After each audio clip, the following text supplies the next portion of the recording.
inside of that ring was an absolute atrocity tonight. And I don't want to take anything away because two guys did show up to fight tonight. The names of Teofimo Lopez and the winner of one of the biggest upsets of this year, most likely, Romero. Those two guys showed up and wanted to fight in that ring tonight. The other fighters, or the other four guys, Arnold Barboza, Jose Ramirez, and Ryan Garcia, and Devin Haney, none of them wanted to be there tonight. It was an embarrassing performance. And I'm not sure what to really elaborate on. I can give examples of why this may or may not have happened for each guy, but all I'm going to say is that those four guys did not want to go out there and fight tonight. It was an embarrassing night in terms of the display of performances from those guys. And to be quite frankly honest, for two guys specifically named Ryan Garcia, Devin Haney, they lost themselves likely a lot of money tonight. Because even prior to the Ryan Garcia fight happening, the performance that Devin Haney had already dropped the excitement for the rematch drastically. It was at a point where I was looking at and said, okay, Devin Haney does not look like he's ready for Ryan Garcia. Little did I know that Ryan Garcia was going to show up the way he did. And now it's like, okay, nobody really wants to see this rematch right now, at least. Just absolutely embarrassing action there. No other way to put it other than that. So let's dive into each one of these fights specifically. Teofimo Lopez, the champion, defending his belt as well as the Ring Magazine belt. 116-112 on two of the scorecards, 118-110 on the other one, and he defeats Arnold Barboza Jr. For Teofimo Lopez, listen, he came out and made a statement tonight. I think he is the only him and Raleigh, of course, which he hasn't made a statement. When you talk about Teofimo Lopez, he came out and he looked incredible tonight.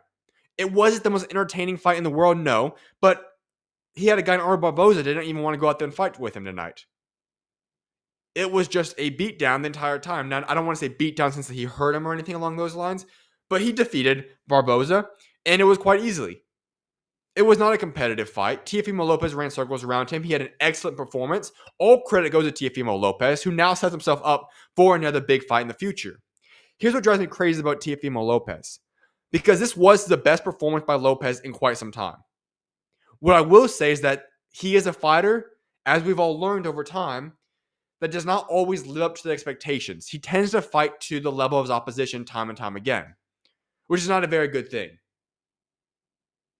And that's why we have seen him get in the ring with a guy like Steve Claggett, and others that it's just like, what's going on? Jermaine Ortiz and Alexa of those. George Kambosos and those type of guys. And then we see him step into the ring with a guy like Vasily Lomachenko, and he looks incredible. So Teofimo Lopez is obviously a guy that when you look at him, he has the potential to be a top 10 pound-for-pound guy, and when he's at his peak, he certainly is in that group. The biggest problem for Teofimo Lopez is that he does not always perform to that level. And so what makes me interested then is, okay, he called out Jerome Boots Ennis after the fight. You might say, why does that fight interest me? Well, I'm honestly not a big fan of that, but he called him out.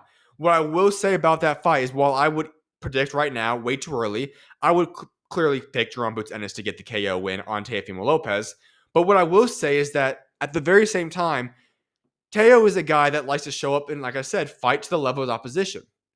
When those guys are at an elite level, Lopez gets the best version of himself out. So it could make that fight interesting for a little bit. I do pick Boots in that fight there. But what I will say is, honestly, for Teofimo Lopez, if I'm him, 147's got some movement going on right now. Why don't you stay at 140? 140's got some guys right now where you could clean out that entire division if you really wanted to. You could have a unification against the winner of Richardson Hitchens or George Kambosos, whoever wins that fight coming up in a couple of weeks now. I think it's actually about a month out now. You could have multiple other oppositions where you go and unify, become undisputed at 140. If I was Teofimo Lopez, that's the fights I'm going for right now. You're still young. You still have a chance to do that. Don't go up to 147 yet, because I'm not quite sure how successful he'll be there.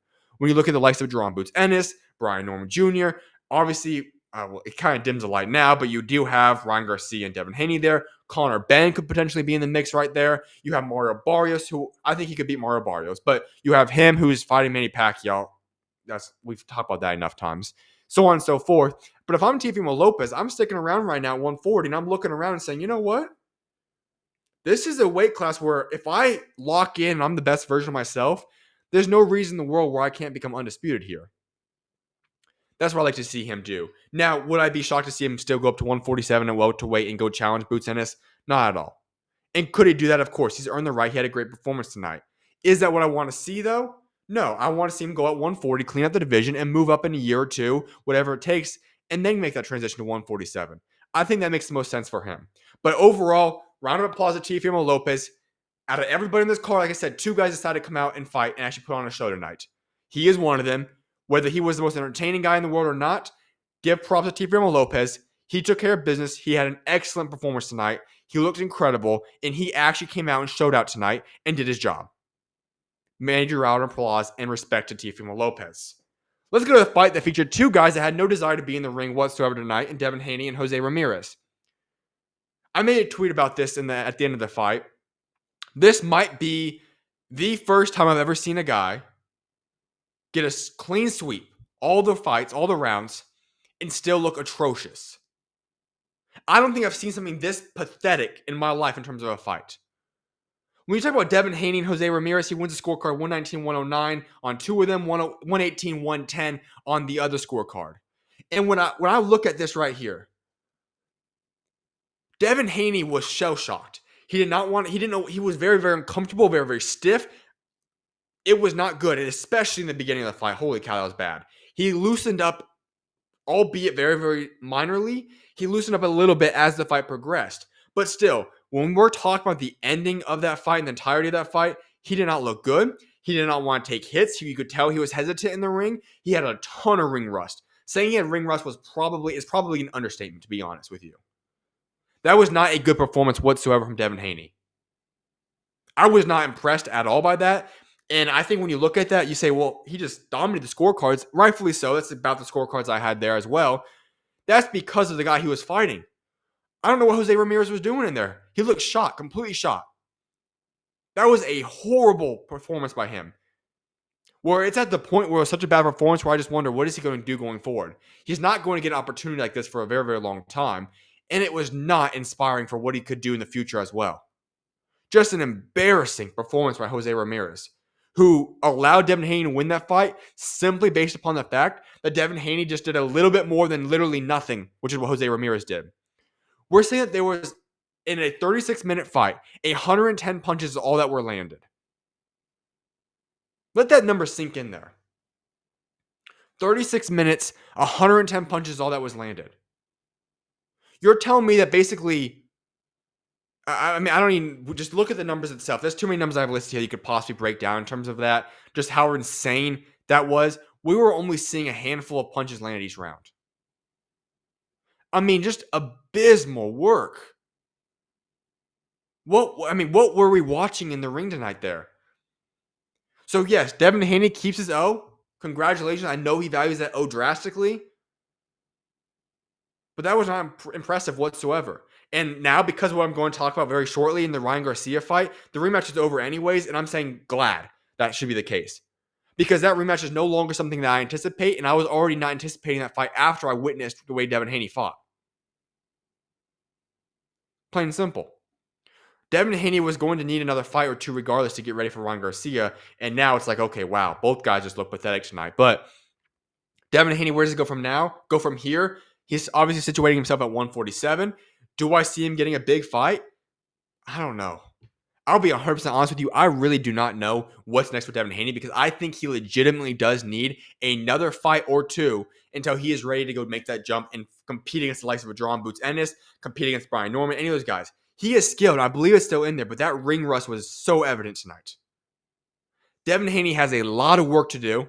He needs to get whatever was going on with him tonight, he's got to fix that, get that figured out, and move on. Overall, that was probably one of the worst main event type of fights that I've seen in a very, very long time. And it's probably one of the worst boxing fights I've seen. Horrible, horrible fight. Let's go to the main event. All was looking cool. The Batmobile pull-up from Ryan Garcia. All was going well. And we get in the ring. First round's fine. Whatever. Feeling each other out. Second round comes. Boom. Garcia gets knocked down to the ground. Gets dropped by Romero. And everyone goes, wow. Not entirely shocking from the standpoint that, okay, Raleigh's one chance at winning was going to be off his power. And he showed that he got the drop. But what I was not expecting was for Ryan Garcia not to recover, because Ryan Garcia was not terribly hurt in that moment. He recovered quite fine. He just got caught. But Ryan Garcia just didn't fix anything. The entirety of that fight was Ryan Garcia trying to put something together and being unable to really attack Raleigh at any way, shape, or form. He was hesitant to let go. I'm not sure how many times we even saw him go for his left hook.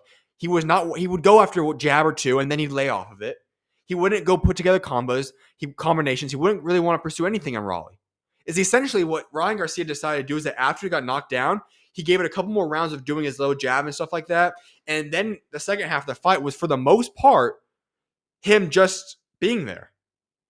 It's as if he was just watching the clock tick down until 12 rounds came to the conclusion and he could get his paycheck or whatever it is and hop up on out of there. I don't know what is going on. He knew, based upon the corner, that those final championship rounds, and especially that 12th round, that he was going to need a KO to win. And yet all we witnessed was Ryan Garcia just do the same thing he was doing the entire second half of the fight. I didn't understand what his game plan was. I don't know what he was doing out there. And at the end of the day, listen, yes, he gets the loss in his loss column. I get it. But you know what's bigger than even the loss column for Ryan Garcia? Is that he just lost himself a lot of money. Ryan Garcia managed to build himself up with such a big name. Now, was it partially because of his craziness, his erratic behavior? Of course. And I did mention this in the previews of this fight, that listen, when we talk about Ryan Garcia, this was an entirely different personality that we witnessed in that ring in the build-up process than we had seen in the Devin Haney build-up. He was clearly different. I know we talked about being sober, and so that was clearly evident. Could it have been the PEDs? I don't know. I'm not going to really go down that whole storyline, but he was different. And it almost felt like, okay, this is just a peaceful version. Could we see a dominant Ryan Garcia quickly and get Raleigh out of there quickly, as many expected? Unfortunately, that's not what we witnessed tonight. It appears that peaceful Ryan Garcia was very similar to the peaceful Deontay Wilder that we've seen, where he just goes in the ring and doesn't want to utilize that power. Because Ryan Garcia didn't really grow his name too much building up to this fight. He was one of the biggest stars in boxing leading into this fight. Nobody would have denied that. But after that performance, Ryan Garcia's star power seems to dwindle quite a bit. We're at a position now, and it's quite mysterious as to what Ryan Garcia is going to do going forward now. He does have to get back to the drawing board, figure something out. Because heading into this fight, I talked about it yesterday, Conor Benn was sitting ringside if nobody noticed. Conor Benn was there, and there very likely could have been even potentially a face-off in the ring between the two of them, or a face-off with Devin Haney. Instead, that was far from what we were going to witness tonight after that abysmal performance. Ryan Garcia cost himself big-time things. Like I said, we were just talking about him doing a stadium fight with Conor Benn, or one of the biggest, most anticipated rematches with Devin Haney next. Those are off the table now. Ryan Garcia is going to have to do another fight. And this was supposed to be essentially, an easy win for both Devin Haney, Ryan Garcia, and even Teofimo Lopez. Lopez took advantage of that. The other two were supposed to be easy wins, and not so much. So Ryan Garcia, a very, very embarrassing performance. Exact scorecards read 115-112 on two of them, 118-109 on the third one. That being said, I don't know where Ryan Garcia goes from here. He's going to have to figure something out at 147. Get that dog back in him and get going. That was not a good performance whatsoever. But I do not want to do all this without saying, in grand finale here, wrapping this portion up, talking about Rolando Romero. Because I want to go out Ryan Garcia. Obviously, he was the favorite to win that fight. He had all the star power. But I don't want to be negative because, like I said, there was two guys that did show up tonight. The names are Teofimo Lopez, Rolando Romero. And so Raleigh does deserve his flowers. All pre-build-up time for this entire fight card, people discussed, hey, Rolando Romero is going to lose. He's going to get KO'd early on, so on and so forth. Myself is included in that group. I'll take full accountability there. And yet what we witnessed was the exact opposite. Rolando Romero did not only have the power he displayed when he knocked down Ryan Garcia, but Rolando Romero also outboxed Ryan Garcia tonight. I don't think anybody was expecting that. Rolando Romero came and showed out tonight. He put together an excellent performance. He proved everybody wrong. And now Rolando Romero has himself positioned where, hey, I have the WBA regular belt.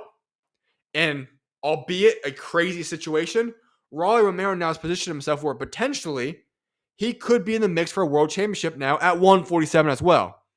This man could once again add another belt to his resume, which is incredible to think about. We'll see if that comes to fruition, but he deserves all the props in the world. He did not take on this underdog role and just take it on and just take the loss against Ryan Garcia. He came out there with a game plan. He was confident. He executed that game plan, And now he has a big win on his resume against Ryan Garcia. So there's no way I can go without this whole segment without praising Rolando Romero and giving him the credit he deserves, because he's now set himself up in a great position moving forward. A huge position moving forward, because listen, like I said, he legitimately has a chance now to fight for a world championship in the future.